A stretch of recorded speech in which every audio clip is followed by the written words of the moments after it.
The launch window of a new console is a magical time for consumers, where they will buy a game and convince themselves of its quality and technical superiority, even if it is clearly headed to the bargain bins in the not-so-distant future. Whether it's Genji 2, or Crash and Burn, or Trevor McFur, players tend to be a bit generous when it comes to games for their shiny new console.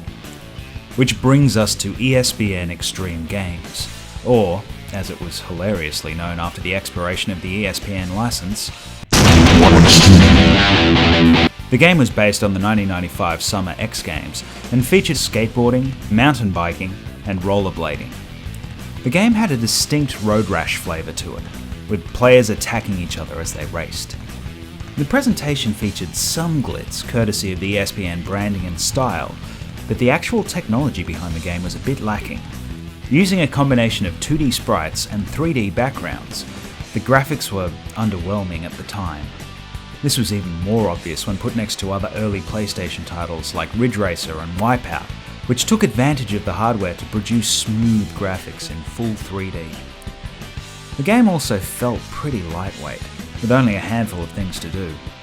Players quickly exhausted the content and moved on to the next game. There were more fully featured sequels down the line with equally hilarious names, but 1Xtreme remains a prime example of the launch window game. Not that great, but good enough to show off your expensive new console. For a couple of weeks anyway.